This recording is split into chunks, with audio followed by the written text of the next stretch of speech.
उत्तराखंड के उत्तरकाशी सिलक्यारा सुरंग में चल रहे रेस्क्यू ऑपरेशन से बड़ी खबर। रेस्क्यू ऑपरेशन निर्णायक चरण में है। अगले 24 घंटे बेहद महत्वपूर्ण माने जा रहे हैं और उम्मीद बंधी है कि अगर सब कुछ इसी रफ्तार से चला तो बचाव कर्मी कल तक किसी भी वक्त मजदूरों तक वो पहुंच सकते हो, कल तक वो निकल सकते हैं। जिस पाइप के जरिए सुरंग से मजदूरों को निकाला जाएगा, आज तक पर उसकी तस्वीर हम आपको दिखाने जा रहे हैं। आज तक संवाददाता आशुतोष मिश्रा खुद डेमो करके उन्होंने देखा कि इस पाइप के जरिए किस तरह सिलक्यारा सुरंग से 41 जिंदगियों को निकाला जाएगा। तो आपको ये दो तस्वीरें भी दिखा रहे हैं। इसी पाइप से दरअसल इस तरह से ये मजदूर निकलेंगे। रेस्क्यू ऑपरेशन की तस्वीरें भी हम आपको साथ ही साथ दिखा रहे हैं।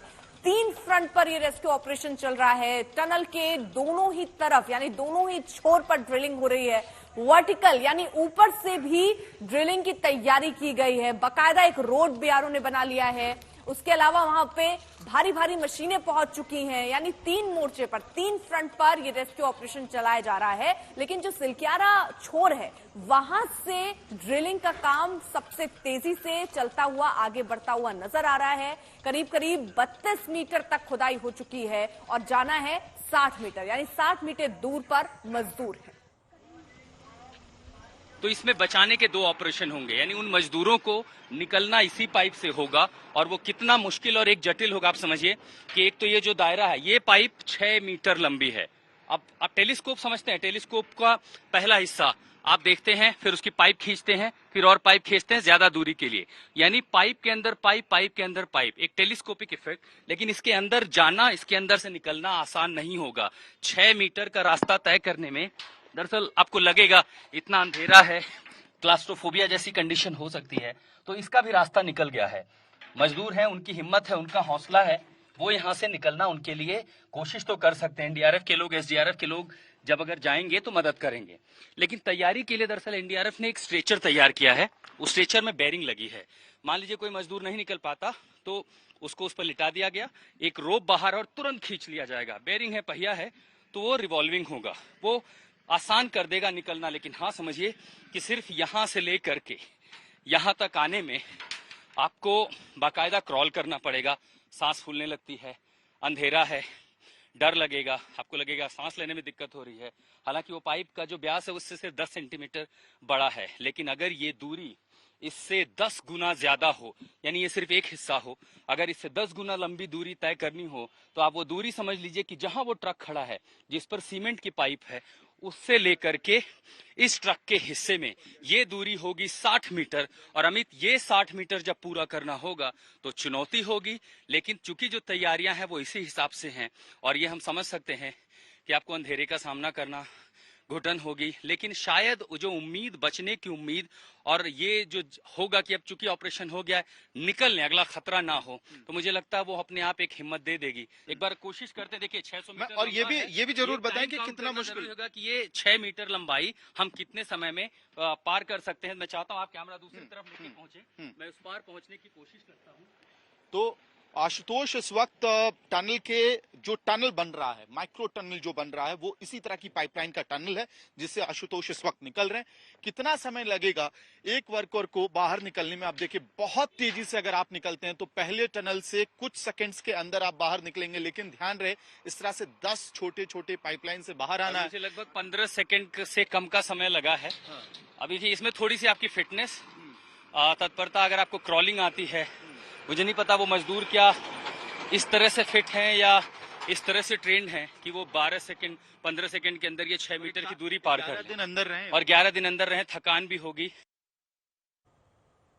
अब आपको जल्दी से जरा बताते हैं कि ये जो रेस्क्यू ऑपरेशन चल रहा है, जो 11 दिन से चल रहा है, आखिरकार किस तरीके की चुनौतियां सामने खड़ी थी। कठोर यहां पर चट्टान थी और टूटने में इस चट्टान को वक्त लग रहा था। एक कंपन भी महसूस हो रहा था जिससे मलबा गिरने का खतरा भी था।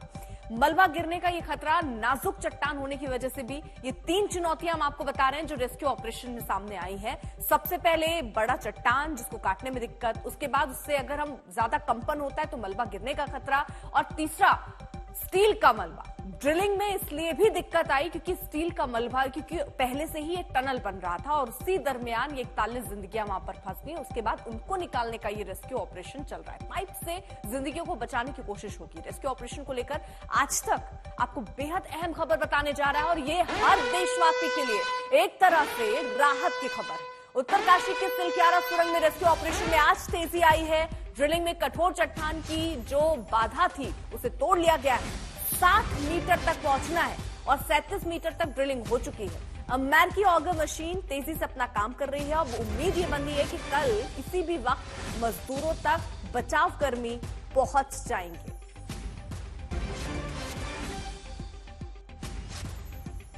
अंकित शर्मा हमारे साथ, हमारे सहयोगी इस वक्त ग्राउंड पर मौजूद है। सीधे रुक कर लेते हैं। अंकित, जिस तरीके से 3 मोर्चे खोले हुए हैं और लगातार कोशिश हो रही है कि इन तक पहुंचे, एक राहत भरी खबर यह है कि जल्द ही यह ऑपरेशन पूरा हो सकता है क्योंकि आधा रास्ता हमने तय कर लिया है।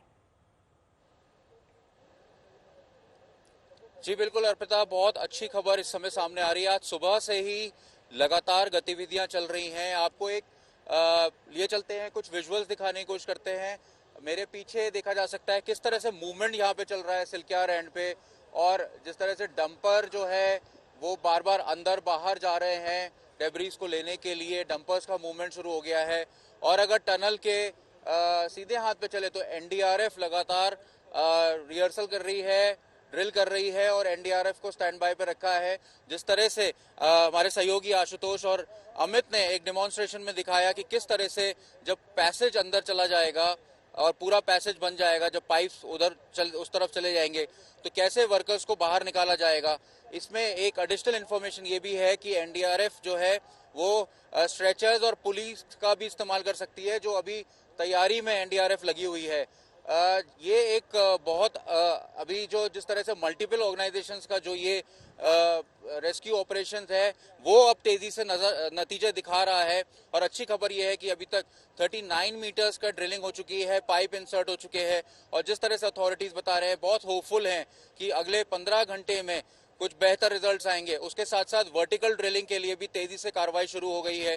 बीआरओ ने मोर्चा संभाल रखा है। उसके साथ साथ आरवीएनएल जो है डिगिंग की तैयारी कर रही है। कल रात को हमने दिखाया था कि जो SR 285 आर मशीन जो है सैनिक की, वो किस तरह से एक वर्टिकल ऑपरेशन करती है और किस तरह से वर्टिकल डिगिंग करती है, उससे काफी तेजी आएगी। लेकिन फिलहाल सारी नजरें इस समय ऑगर ड्रिलिंग मशीन पर है और ये बहुत तेजी से काम कर रही है। जिस तरह से अंदर से खबरें आ रही हैं, बहुत जल्दी खुशखबरी सुनने को मिल सकती है। अर्पिता, ठीक है, आप नजर बनाए रखिए, आगे भी आपसे अपडेट लेंगे। आपसे थोड़ी देर पहले मैंने एनडीआरएफ के रविशंकर बड़नी से खास बातचीत की और उनके मुताबिक रेस्क्यू ऑपरेशन बिल्कुल सही तरीके से चल रहा है। उन्होंने 3 मोर्चे पर बताया ये रेस्क्यू ऑपरेशन चल रहा है और जल्द ही वो कामयाबी हासिल कर लेंगे। सवाल जब ऑक्सीजन को लेकर पूछा गया तो उन्होंने कहा कि ऑक्सीजन वहां पर पर्याप्त है, लेकिन उसके अलावा भी जो पाइप चेंज की भेजी गई है उससे भी ऑक्सीजन पहुंचाया जा रहा है ताकि किसी तरीके की दिक्कत ना हो। सुरंग में ड्रिल करके 37 मीटर तक पाइप लगाई जा चुकी है। जो पीड़ित हैं, जो अंदर मजदूर हैं, वो सकुशल हैं। वहां उनसे बात हुई है, कैमरा भी भेजा गया था जिससे उनकी तस्वीरें भी आई और ये बहुत महत्वपूर्ण था क्योंकि उससे उनकी स्थिति पता चलती है। परिजनों को भी एक सहारा मिलता है कि कम से कम उन्हें दिखा कि उनके अपने उस टनल में सुरक्षित है। ऑपरेशन बहुत अच्छे से चल रहा है। अगर किसी तरह का कोई ऑब्स्ट्रक्शन नहीं मिला तो होपफुली हम जल्द से जल्द विक्टिम्स तक अप्रोच बना लेंगे। चिंता की सिर्फ यही बात रहती है, इस तरह के ऑपरेशंस में कुछ नेचुरल चैलेंजेस होते हैं। किसी तरह की ऐसी रॉक हो सकती है जिसमें थोड़ा सा टाइम लगे और थोड़ा सा टाइम मशीन अपना तैयार होने में भी लेती है।